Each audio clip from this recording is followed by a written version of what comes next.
नमस्कार. आज आपण पालघर जिल्ह्यातील रोजगार, शिक्षण, आरोग्य, रस्ते या मूलभूत विषयांवर चर्चा करणार आहोत. चर्चेसाठी आपल्यासोबत आहेत मनसेचे रस्ते आस्थापन जिल्हा अध्यक्ष ज्ञानेश पाटील. सर्वप्रथम त्यांचं न्यूज पोलीस रिपोर्टर मध्ये स्वागत. सर, पालघर जिल्ह्यामध्ये अनेक तरुण तरुणी डिग्री घेऊन, उच्च शिक्षण घेऊन नोकऱ्या मिळत नसल्याने घरीच बसून आहेत. तसेच काही तरुण निराशात जाऊन चुकीचे पाऊल सुद्धा उचलत आहेत. तसेच आता पालघर जिल्ह्यातील तरुणांसाठी एक सुवर्ण संधी म्हणून आलेली आहे वाढवण बंदर. तसेच जिंदाल बंदर सुरू होत आहे. त्यामध्ये आपल्या स्थानिक तरुण तरुणींना प्राधान्य मिळणार का, त्याबद्दल काय बोलणार? आपला पालघर जिल्हा मुळात हा आदिवासी जिल्हा म्हणून घोषित झाला आणि आदिवासी जिल्हा घोषित झाल्यानंतर अनेक नोकऱ्या या इथल्या आदिवासींना, स्थानिक आदिवासी लोकांना मिळाल्या पाहिजे होत्या. इथल्या स्थानिक बिगर आदिवासी लोकांना मिळायला पाहिजे होत्या. त्या आत्तापर्यंत काय होताना दिसत नाही. आदिवासी समाजाचं आरक्षण जर असेल तर ते बाहेरून लोक आणली जातात आणि तिकडे भरती केली जातात. म्हणजे आत्ताचा भयानक असा प्रश्न या पालघर जिल्ह्यामधील स्थानिक मुलांचा आणि मुलींचा तयार झालेला आहे. अनेक मुलं DTED BEd करून मुलं अक्षरशः भात कापणी करत आहेत. बरोबर. गुरांवरती जात आहेत. अशी परिस्थिती जव्हार, मोखाडा, तलासरी, डहाणू या भागामधल्या मुलांवरती आलेली आहे. का शेवटी पोटापाण्याचा प्रश्न आहे. आता तुम्ही जो दुसरा प्रश्न विचारलाय, वाढवण बंदर आणि जिंदाल जेटी ही येऊ पाहते आपल्याकडे. वाढवण बंदराचं बऱ्यापैकी कामाला सुरुवात झालेली आहे. म्हणजे पुढच्या 5 ते 7 वर्षामध्ये हा प्रोजेक्ट पूर्ण होण्याकडे जाईल आपला. माझं इथल्या स्थानिक मुलांना, मुलींनाही बोलणं आहे की त्या वाढवण बंदरामध्ये येणाऱ्या जवळपास 10 लाख नोकऱ्या या राज्यकर्त्यांनी तर स्थानिक मुलांना दिल्याच पाहिजेत.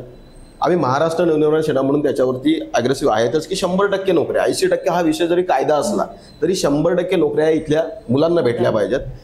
पण आपल्याकडे ते क्वालिफिकेशनही असणं तेवढंच गरजेचं आहे. मी आपल्या माध्यमातून इथल्या संपूर्ण पालघर जिल्ह्याच्या तरुण तरुणींना सांगू शकतो की आपल्याकडे स्किल जर असेल तर तुम्हाला ती नोकरी मिळेल. म्हणून आपण शिक्षणाला सर्वात जास्त भर द्या. संगणक प्रशिक्षण असेल, ज्या ज्या भागामध्ये तुम्हाला ज्या ज्या टेक्नॉलॉजी याच्यावरती जाऊन शिक्षण, AIचं शिक्षण असेल, हे घेता येईल. या 5-7 वर्षामध्ये ज्या नोकऱ्या उपलब्ध होतील त्यांच्यासाठी आपण प्राथमिकता दर्शवली पाहिजे. आणि इथल्या सर्व राजकीय मंडळींना मला सांगायचं आहे की आत्तापर्यंत आपण फक्त मतदानासाठी बाहेरून अनेक लोक घेऊन येत आहेत. म्हणजे मी त्या पाम ग्रामपंचायतीचा किस्सा एक माझ्याकडे आहे. बोईसर पाम, पश्चिम बंगालमधनं ग्रामपंचायतीला मतदान करायला आले होते. कधी? ही पाम ग्रामपंचायत मला वाटतं एक 10 वर्षापूर्वीची गोष्ट असेल. त्यांच्या इकडे नाव आहे आणि ते तिकडं बाहेरून इकडे मतदान करायला आले होते. इकडे त्यांचं मतदान होतं. 4-5 वर्ष कामाला असतील, त्यांचे नाव नोंदणी झाली इकडे, पुन्हा ते त्यांच्या गावी गेले. मग अशा प्रकारची लोक पुन्हा इकडे येऊन मतदान करतात. मग हीच लोक पुन्हा इकडे आणली जातील. कारण हा सगळ्यात जास्त पट्टा, ह्या जागा या आदिवासी समाजाच्या या पट्ट्यामधल्या आहेत. तुम्ही जर साधा वाढवण बंदराचा एक ट्रॅक काढला तर तवा आणि या मार्गावर रोड जाणार आहे. त्याच्यानंतर हा वडोदरा गेलेला आहे. अनेक आदिवासी लोकांच्या जमिनी गेल्यात. अनेकांना फसवलं गेलंय. हे सगळ्यांनाच मान्य करावं लागेल. त्याच्यामुळे किमान या ज्या नोकऱ्या आहेत, इथली जागा जाणार आहे. कारण 4थी मुंबई जर सरकार सांगत असेल, 4थी मुंबई पालघर, मग इकडे राहायला येणारी लोक कोण आहेत? इथल्या ज्या जागा, डोंगर वगैरे सगळ्या ज्या गोष्टी चालू आहेत आणि ज्या आदिवासी समाजातल्या लोकांना वनपट्टे दिलेले आहेत, यांच्यावरती काय चालू झालंय हे आम्हाला माहिती आहे. तर आपल्या मुलांनीही त्याच्यावरती राजकारण न करता आपल्याला इथल्या नोकऱ्या भेटल्या पाहिजे, याच्यावरती ठाम राहिलं पाहिजे. आम्ही तर तुमच्यासोबत आहोतच. मी अख्ख्या पालघर जिल्ह्यावासियांना सांगू शकतो, महाराष्ट्र नवनिर्माण सेना या 2 प्रोजेक्टमध्ये येणाऱ्या ज्या 10-12 लाखाच्या नोकऱ्या. तुम्ही बोलताय जिंदाल बंदरला अजून तर सुरुवात झालेली नाहीये ना, मग त्याबद्दल काय? जिंदाल बंदराचे प्रोसिजर चालू आहे. म्हणजे अनेक त्यांच्या ज्या कलेक्टरमधनं परवानग्या पाहिजेत त्याच्यासाठी त्यांचे लोक धावपळ करतायत. आणि ज्या पद्धतीने वाढवण पुढे आलं त्या पद्धतीने हे येईल. मग तिथे पण आपल्या लोकांना, तरुण तरुणींना प्राधान्य भेटेल का? 100%. आम्ही तर 100% आग्रही आहोतच. म्हणजे साम दाम दंडभेद काही करायला लागलं इथल्या मुलांसाठी ते आम्ही 100% करणार. तसंच बघायला गेलं तर पालघर जिल्ह्याची निर्मिती 2014ला म्हणजे ऑगस्ट मध्ये झालेली आहे. आता जवळपास 11 वर्ष पूर्ण झालेली आहे. आणि पालघर जिल्ह्यामध्ये एक लाजिरवाणीच गोष्ट आहे का पालघर जिल्ह्याला अजून एक सुसज्ज असं हॉस्पिटल नाहीये. ही एक शोकांतिका आहे. तसेच आपल्या पालघर जिल्ह्यामधले नेते, पुढारी, खासदार लोक करतात तरी काय असा प्रश्न पडलाय. तसंच बघायला गेलं तर 2019 मध्ये आपल्या मस्तांना का या ठिकाणी ट्रामा केअर सेंटरचं हॉस्पिटल, एक सुसज्ज असं हॉस्पिटल सुरू आहे. त्याला 6 वर्ष झालेली आहेत, पण अजूनही ती पूर्ण झालेली नाहीये, ही एक लाजिरवाणी गोष्ट आहे। मग सरकार म्हणतं लाख रुपये पैसा येतो ह्याच्यासाठी त्याच्यासाठी, मग हा पैसा जातो कुठे नक्की? एक तुम्ही जो आरोग्य व्यवस्था विचारली त्याच्यावरच, पालघर हे शहर जिल्ह्याचं शहर आहे। आज पालघर जिल्ह्याचं शहर असताना पालघर मधलं जे सरकारी दवाखाना आहे एकदा त्याचे सगळे चेक करून बघा, काय सापडेल तुम्हाला बाहेर। बरोबर, तिथे योजनाच नाहीये, तर आपण मोखाड्यातल्या एखाद्या प्राथमिक आरोग्य केंद्राची काय गोष्ट आपण घेऊन बसू? नाहीच। म्हणजे म्हणजे जी गोष्ट ही आरोग्य ही गोष्ट केंद्राकडनं येते। किमान खासदार आपले एक स्वतः डॉक्टर आहेत आणि अपेक्षा आहेत त्यांच्याकडनं, म्हणजे रेल्वेची ते ज्या पद्धतीने पूर्ण धावपळ करून करतायत त्यांच्यासाठी स्वागत त्यांचं आहेच, पण आरोग्य व्यवस्था इथल्या स्थानिक लोकांसाठी ज्या समाजातनं आपण येत आहेत ती लोक आज जरी आरोग्य व्यवस्थेसाठी इथनं तुम्हाला शेलवासा जायला लागतंय, जव्हार मोखाड्यातल्या लोकांना नाशिकमध्ये जावं लागतंय आणि जाईपर्यंत माणसं गेलेली असतात। किती घटना झालेल्या आहेत आणि अशा अनेक घटना आहेत, तुम्ही इथनेच बघा ना। प्रत्येक आता हा समोर तुमचं मनोरचं हॉस्पिटल आहे, मागच्या वेळी ती बाई गेली, अनेक लोक जात आहेत, त्याची अवस्था आता मला पार्किंगला जागा नाही म्हणून मी गाडी लावायला गेलो तिकडे, अतिशय घाणेरडी अवस्था आहे। तुम्ही त्या हॉस्पिटलला जाय म्हणजे तो रुग्ण आहे तो बरा व्हायला जातो का अजून आजारी व्हायला जातो हेच कळत नाहीये। म्हणजे अशा प्रकारच्या जर व्यवस्था या आरोग्याच्या बाबतीतल्या असतील, म्हणजे माणसाला कुठली योजना चांगली भेटली पाहिजे तर ती आरोग्याची व्यवस्था। तुम्ही सेल्वासासारखं ठिकाण आहे, म्हणजे बघायला गेलं तर ग्रामीण रुग्णालयामध्ये नेल्यानंतर म्हणजे तिथे डॉक्टर डायरेक्ट बोलतात तर सेल्वास वापीलाच घेऊन जा का? साधी गोष्ट, तुम्हाला सेल्वास हा केंद्रशासित प्रदेश आहे, जर तिथे उत्तम आरोग्य व्यवस्था होऊ शकते तर महाराष्ट्र आता खूप मोठा आहे आणि महाराष्ट्र सगळ्यात जास्त जर कर देत असेल देशाला तर तो महाराष्ट्र देतोय। मग महाराष्ट्रातली ही परिस्थिती असताना, इतका पैसा असताना अनेक मोठे मोठे काय त्यांचे ते थापा मारतात, एवढे कोटी आले तेवढे कोटी आले, मग ह्या गोष्टी जातात कुठे? हा पैसा जातो कुठे? लोकांना त्या सुविधा मिळत नाही। मला वाटतं जनतेने एकदा सुसज्ज असं किंवा त्यांनी सतर्क राहिलं तर मला वाटतं ही गोष्ट लवकर बाहेर पडेल आणि एक उत्तम आरोग्य व्यवस्था ही जिल्ह्यामध्ये किंवा आपल्या भागामध्ये ही पाहायला मिळेल। ट्रामा केअर सेंटरचं भयानक आहे। म्हणजे आतापर्यंत जी माहिती आहे त्या याच्यावरती कॉन्ट्रॅक्टर काय करतात, म्हणजे 2 कॉन्ट्रॅक्टर आहेत त्याच्यामध्ये काम करतात, जीव्हीपी आणि जिजाऊ असे त्यांचे तिकडे बोर्ड आहेत। आय थिंक त्याच्यामध्ये जास्त खोळात घुसायचं नाही मला, पण 2019ला जी सुरुवात झाली ती आज 2025 संपतोय, संपल्या देखील आहे, झाले संपलंय, इथपर्यंत होत नाही। माननीय खासदार झाल्यानंतर खासदारांनी मला वाटतं 131 कोटी पुन्हा त्याला निधी आणला, निधी कमी पडलेला, बरोबर।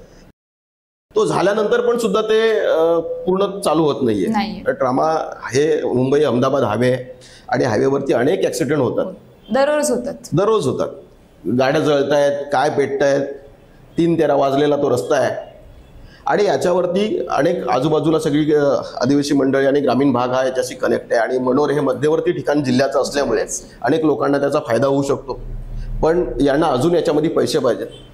ब्लॅकलिस्ट करून तुमचा काय फायदा नाहीये कॉन्ट्रॅक्टरला, का कॉन्ट्रॅक्टर काय जातो तुम्ही वाढून रक्कम देणार असाल तर आम्ही काम करतो, अशा पद्धतीची याच्यावरती कोणाचंही लक्ष नाहीये। मला वाटतं आत्ता जे काय सगळ्या नगरपंचायती जिल्हा परिषदेच्या निवडणुका होत आहेत, मला एकदा त्या जिल्हा परिषद नगरपंचायतीचे कामं काय हे जर उमेदवारांनी सांगितलं तर मला खूप बरं वाटेल। यांची कामं हीच आहेत, लोकांना सुविधा मिळवून देणं, आणि हे कुठली कामं घेऊन जात आहेत? राम मंदिराची। अहो पहिल्यांदा लोकांची कामं तर करा, इथले जी तुमच्या त्या उद्देश जिल्हा परिषद स्थानिक स्वराज्यांचा जो मूळ उद्देश आहे कामांचा ते कामच करत नाहीयेत आणि लोकांसमोर मतं मागण्यासाठी कशाला जातात? राम मंदिरावर।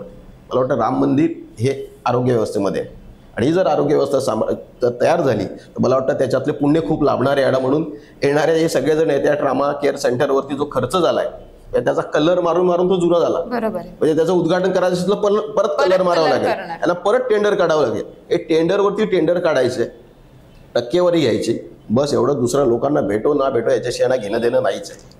परत सगळ्यात मुद्दा महत्वाचा आहे का ॲम्ब्युलन्स जाते रुग्णाला घेऊन तेव्हा मध्येच ऑक्सिजन संपतं, ॲम्ब्युलन्स नाही येत, मग काय नक्की करते काय सरकार? अहो यांचं एकदा माहितीच्या अधिकारात काढा ना, काय भेटेल तुम्हाला।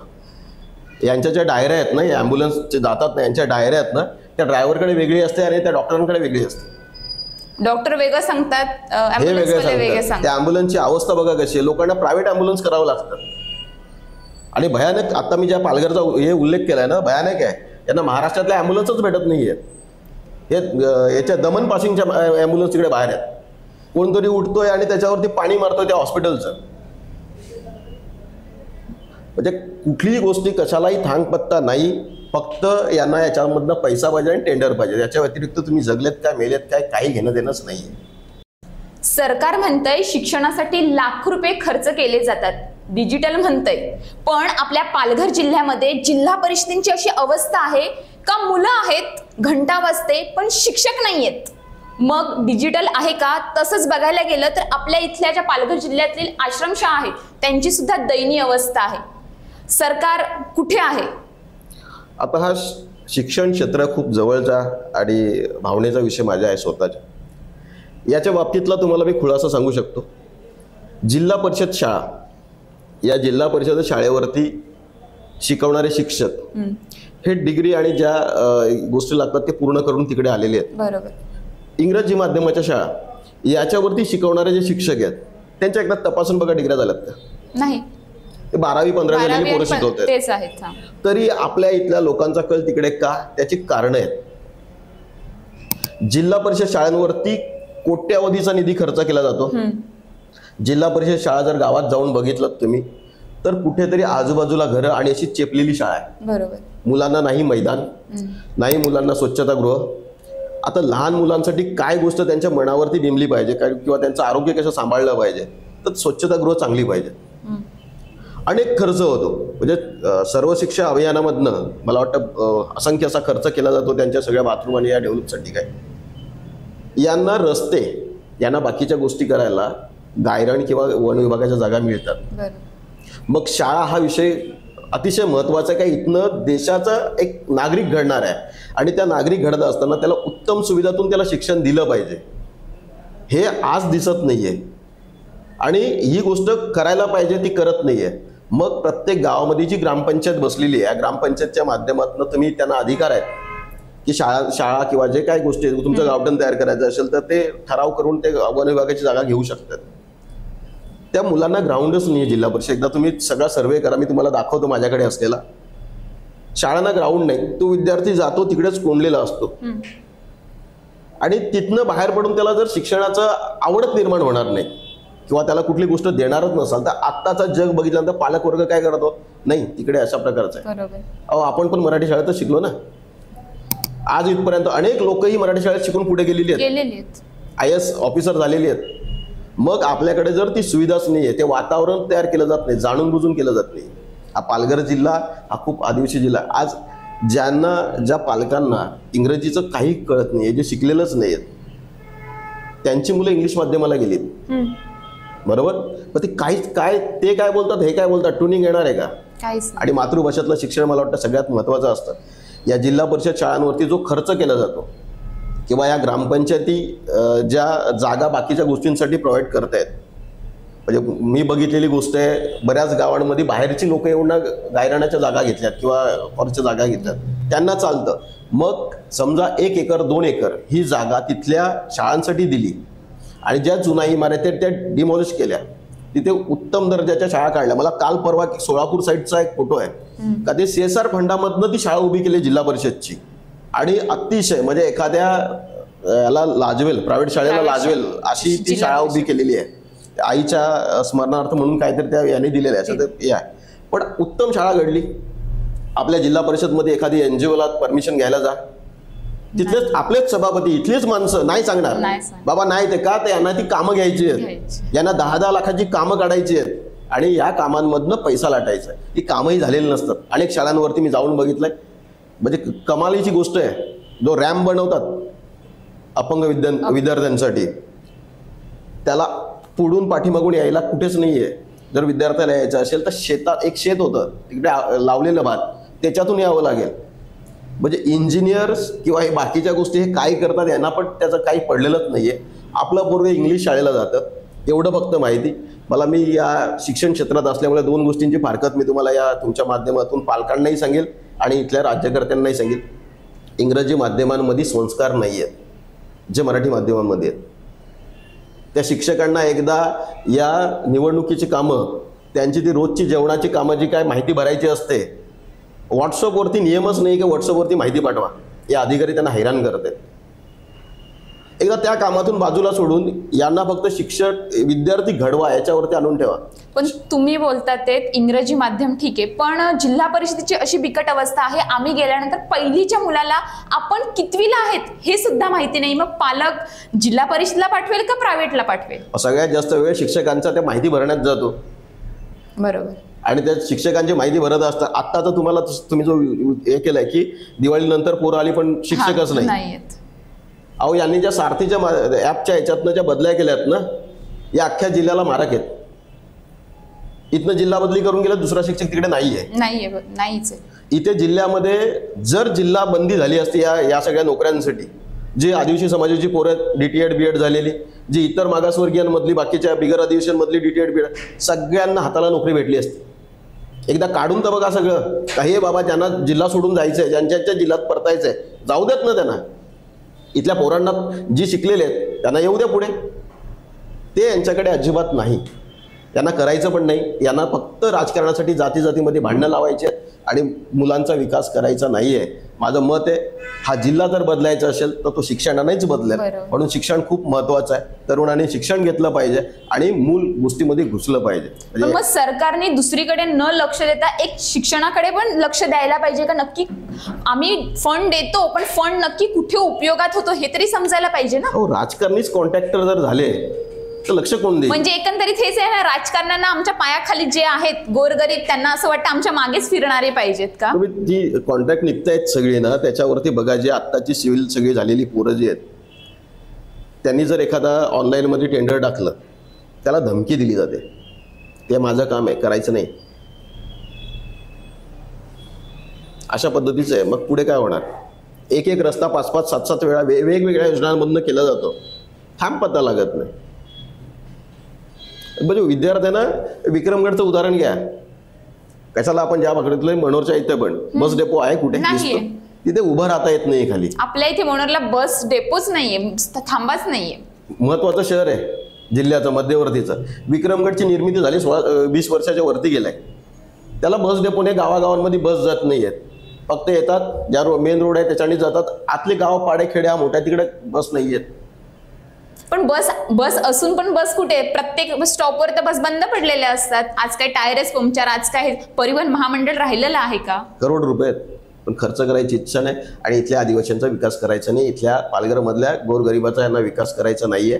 यांना फक्त भरकटवायचंय, यांना फक्त राजकारणाच्या याच्यामध्ये ठेवायचंय. मूल गोष्ट काय हे कोणालाही कुठल्याही राजकारण्याला सांगायची नाहीये. पण यावेळी महाराष्ट्र नवनिर्माण सेना लोकांच्या समोर जाताना 100% या सगळ्या गोष्टींचा विचार करूनच जाईल.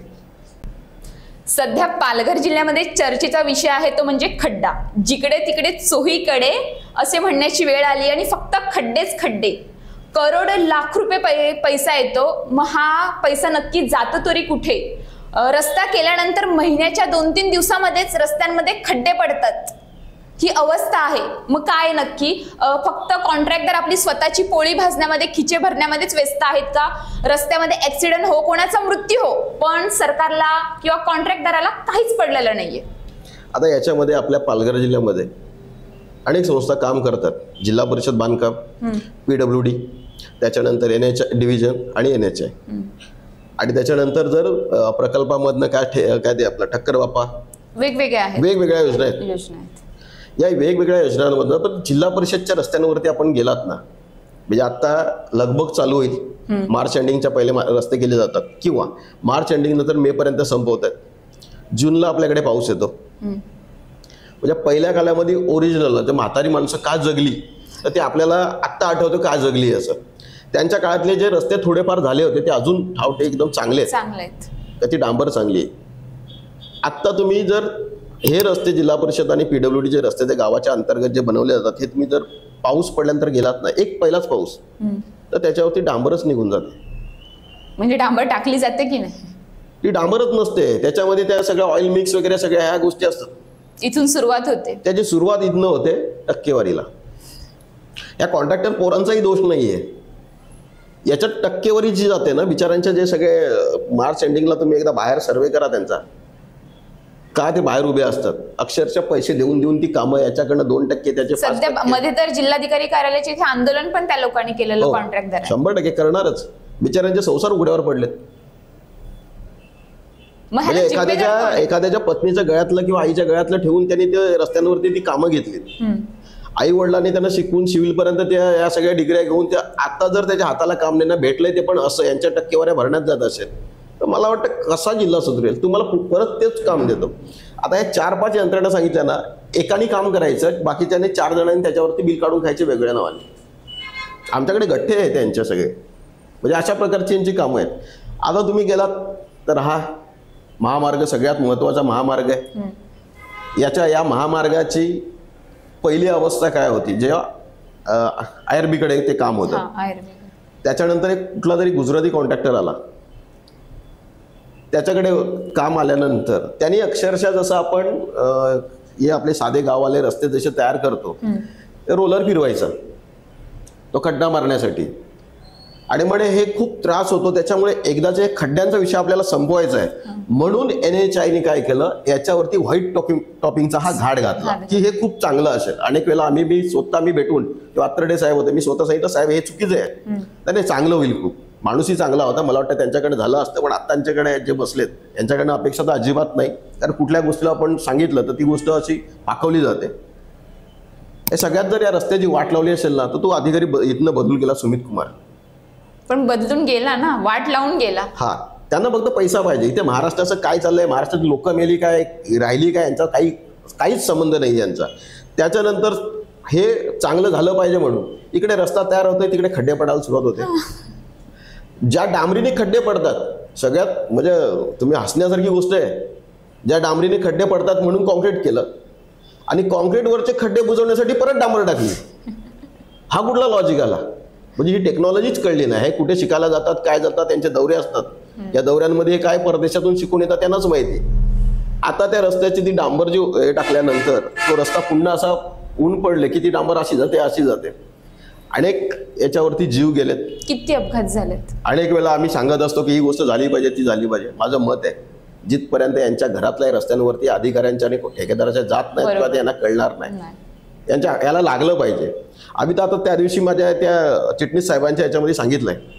आत्ता मात्र कोणाची वेळ आम्हाला काय अतिशय खराब रस्ता झालेला आहे, अनेक लोकांचे जीव गेले. ठेकेदारावरती तर सदोष मनुष्यवधाचा गुन्हा दाखल झालाच पाहिजे. त्याच्यात जे जबाबदार असलेले NHAIची एक नवीन कंपनी तयार केली त्यांनी, माहिती आहे, कन्सल्टिंग टीम. ती कुठे आहे? ती कन्सल्टिंग काय करते ते माहितच नाही. तुम्ही अख्खा हायवेमधनं तुम्ही पॅच बघा कसे आहेत. आपल्या मस्तांची ती त्यांचं ऑफिस आहे. ऑफिस आहे फक्त, आहेत की नाही? त्याच्यामध्ये काम करणारे सगळे MPचे आणि तिकडचे वाक्याचे आहेत. अहो रस्ता किमान ज्या महाराष्ट्रातल्या लोकांना माहिती, इथले इंजिनियर मेलेत आपल्याकडचे, इथल्या लोकांनाच माहित नसते कुठला काय येणार आहे, कुठे नोकर भरत्या होणार, काय होणार, काहीच माहित नाही. आणि त्यांना तो काहीच माहित, फक्त फिरायचं, येणाऱ्या याच्यावरती सही करायची आणि विषय सोडून द्यायचा. त्यात दुसरा एक गोष्ट आहे, त्याच्यामध्ये ज्या डिवायडरच्या याच्यामध्ये ती झाडं लावली जातात. मध्ये राजस्थान हा वाळवंटी भाग आहे, तिकडे कमी पाऊस पडतो. तुम्ही हाच हायवे पुढे सरकताना राजस्थानच्या भागामध्ये जाऊन बघा, जी मधली यांनी ती झाडं लावली आहेत फुलांची, त्याची कटिंग आहे, उत्तम फुलं आहेत आणि उत्तम देखरेख. म्हणजे तुम्ही त्या रस्त्यांवरनं गेलात ना, तुम्हाला जाता तो व्हिडिओ मी पाठवून देईल, त्या गेलात ना तर वाटतंय आपण या नॅशनल हायवेवरनं आपण जातोय. आपल्याकडे आल्यानंतर त्याच्यामध्ये गवत तो काटला जात नाही, तो साफसफाई केली जात नाही, फक्त बिलं काढली जातात. या महामार्गावरती 5 एजन्स्या काम करत आहेत. कोणाला माहित आहे? वेगवेगळ्या एजन्सी आहेत वेगवेगळ्या कामांसाठी. टोल नाका घेतात त्या वेगळ्या. टोल नाका घेऊन पण रस्त्याची अवस्था अशी आहे ना, मग पैसे का भरावे लोकांनी? अहो रस्ता काय, साध्या लोकांना ज्या 10-10, 15-15 किलोमीटरवरती स्वच्छतागृह असायला हवी तीच नाही आहेत. त्यांच्या टोल नाक्याच्या खानिवड्या टोल नाक्याला बघा, जाऊन तुम्ही गुदमरून मरेल त्याच्यात जर घुसला आतमध्ये तर. मग ही प्रायव्हेट हॉटेलमध्ये लोकांनी जायचं का? तुम्ही टोल घेणार आणि मग हॉटेलमध्ये तुम्ही स्वच्छतागृहासाठी जाणार आहेत का? ही गोष्ट, हे टोल सगळ्या गोष्टी करणार आहे, पैसे लोकांची लुबाडणार आहे आणि या सगळ्या गोष्टी करणार. म्हणजे त्या या तुमच्या माध्यमातून NHAIला तर मी मागेही बोललो होतो, आता मी रस्त्यावर काढून मारणार आहे. नाक दाबल्याशिवाय तोंड उघडत नाही, मराठीतली म्हण आहे आणि त्या म्हणीला आम्ही पूर्ण याच्यावरती जाणार. कारण यांनी परत 13 कोटीचं टेंडर 3 तारखेला काढतायत. 156 का 50 कोटींचं परत टेंडर याच रस्त्यावरती काढतात. मग हे 600 कोटी काय झाले? हे कोणाला वाटले गेले? कुठल्या राजकारण्यांना वाटले गेले? कुठल्या इलेक्शनमध्ये याचा फायदा घेतला गेला? याचा एकदा तपास केला पाहिजे. आणि याच्यावरती ज्या लाईन असतात आपल्या रो लाईन, साईड पट्ट्या कुठेच दिसत नाही. याच्यापेक्षा गाववाले रस्ते चांगले झालेत. एखादी गाडी मध्येच बंद पडली तर कुठे साईड पट्टी आहे? अहो एखादी गाडी कशाला, आम्ही परवा शुक्रवारी रात्री गेलो तेव्हा या मेंढवण खिंडीमध्ये गाडी बंद पडलेली, त्याला जाऊन पाठीमागून गाडी धडकली आणि त्याच्यामध्ये लहान लहान मुलं होती. ती फॅमिली गुजरातची होती. मला या गुजरात्यांना, या कॉन्ट्रॅक्टरला सांगायचं, ती लोक तुमची पण जातात त्याच्यावरनं, फक्त मराठीच माणूस नाही जाते का, जो मराठी विषयी यांचा जो द्वेष आहे ना हा एका याच्यावरती नाहीये, तुमची लोक जातात. आणि ती लहान लहान मुलं, त्यांच्या अंगाला काचा, आम्ही त्यांना उचललंय तिकडे. नशीब बलवत्तर म्हणून कोण गेला नाही. ती गाडी जवळपास 1-2 तासापासून मध्ये उभी होती. यांचा जो पेट्रोलिंग विभाग आहे, पेट्रोलिंग विभागच नाहीये, ह्यांच्या गाड्या फक्त फिरतात आणि त्याच्यावरती लिहिलं जातं आणि यांची बिलं काढली जातात. यांच्या आतमध्ये तुम्ही घुसलात ना तर हा सगळा पालघर जिल्हा भ्रष्टाचाराने फक्त माखलेला आहे. यांना याच्यातनं पैसा पाहिजे फक्त, दुसरं काय नाही. लोकांना काही घेणं देणं नाहीये. अहो ज्या जिकडे रोड कट होतात, म्हणजे आता समजा आपण मनोरच्या इथे उतरतो, पुढचा टप्पा आपला काय, बोईसर, जी तारापूर MIDC आहे, सगळ्यात महत्वाचे. अनेक लोक रोजची रोजगारासाठी तिकडे जातात, अनेक गाड्या जात आहेत. तुम्ही एकदा त्या चिल्लार फाट्याच्या ब्रिजचा सर्वे करा, खाली जिथनं बोईसर टर्न मारतो, अहो तिकडे अशी गाडी होते. म्हणजे हे इंजिनियर आहेत की फक्त सर्टिफिकेट घेऊन आले, हे कधी कधी विचारावं लागतं. म्हणजे कुठल्याही कन्सल्टिंगवाले हे लोकांनी जर याच्यावरती लक्ष दिलं असतं, उत्तम काम केलं असतं, तर लोकांची जीव गेले नसते. अनेक मुलं ही पोरकी झालीत, अनाथ झालीत यांच्यामुळे. आणि हे पुन्हा ते आमचं काय दोष नाही. एखादा अपघात झाला का नंतर बोलतात का ह्याला एवढा निधी देऊ, म्हणजे पैसे दिले जातात कुटुंबाला, पण जो व्यक्ती गेलेला असतो तो रिटर्न येणार आहे का? म्हणजे पैशाने हे मोजणी करतात माणसाची. अहो किती देत आहेत? कोट्यावधी रुपये तर नाही देत, आणि माणसाला कोट्यावधीमध्ये मोजू नाही शकत. जी आई गेले, मागच्या एक रिक्षाचा ऍक्सिडेंट झाला इकडे, मला वाटतं आताच आपल्या इथे पण पाडोसपाड्याचं बोलतात तुम्ही. इथे पालघरच्या इथे एक लेडीज मध्ये ऑफ झाली खड्ड्याने, ती येणार आहे का परत? मी का सांगतो तुम्हाला, या सगळ्या यंत्रणा, जिल्हा परिषद बांधकाम, PWD, त्याच्यानंतर डिव्हिजन NHI, जी वसईला त्यांचं कार्यालयातून सगळं चालतं, त्यांचाच हा रस्ता गेलाय पालघर शिंदर. काय अवस्था आहे त्याची? आत्ताच आपण पालघरचा ब्रिज घेईल, तिथे लाईट नाहीये, अनेक दिवसापासून मानलंय. आता त्याच्यावरची लाईट कोणी लावले तर रेल्वेने लावले. ते दोघं भांडतात. तो ब्रिज रेल्वेच्या याच्यातनं तो ॲक्वार होत नाहीये, आणि हे दोघे भांडतात का हे आम्हाला भेटलं पाहिजे, आम्हाला भेटलं पाहिजे, कशाला? पैसे काढण्यासाठी. आणि मध्ये कोण भरकटलंय? सर्वसामान्य. कठीण अवस्था आहे. म्हणजे तुमच्या वाहतुकीचे नियम पाळणार नाहीत कोणी, कसेही जाणार, धावणार, कसेही पडलं, आणि मग लोक मेली गेली, काय पंचनामा झाला की लोकांच्या घरी आपलं आपलं काम झालं. अशी परिस्थिती या पालघर जिल्ह्याचे. मुळात या मूलभूत गरजा आहेत माणसाच्या, ज्याला खूप आवश्यक आहे, रस्ते, पाणी, वीज, या सगळ्या गोष्टी. तुम्ही आत्ताच बोलतात, पण बघायला गेलं जेव्हा रस्त्याचं काम चालू असतं तेव्हा एक कॉन्ट्रॅक्टदार पाठी तरी असते का पुढे रस्त्याचं काम चालू आहे किंवा काय चालू आहे? काहीच नसतं. म्हणजे समोरच्या येणाऱ्या गाडीला माहिती सुद्धा नसतं का पुढे रस्त्याचं काम चालू आहे. आता पॅचेस मारायला लावले जे खराब झालेत ते, तिकडे ते सिमेंटचे रो टाकलेत, आणि अजिबात पुढे काय नाहीये, पुढे नाही, मागे नाही, काही नाही, कुठे सूचना नाहीये. त्या दिवशी त्या बैठकीमध्ये राठोड म्हणून आले, त्यांना मी सांगितलं ही किमान 500 मीटरच्या अंतरावरती तुम्ही सूचना लावली पाहिजे, पुढे काम चालू आहे, आणि ते तुमच्या IRC याच्यामध्ये आहे. ते बोलतात का पाट्या लावतो, पाट्या चोरी जातात. कुठे चोरी जातात? अहो यांना हेच चोर तर पाट्या चोरीला जाणार नाहीत का? यांनी लावल्यात नाही, मग जुन्या पाट्या आहेत असतात, आणि आता लावलेल्या पाट्या चोरीला कशा जातात? अहो यांच्यापेक्षा त्या गावाले रस्ते, गावात चोर असतात ना,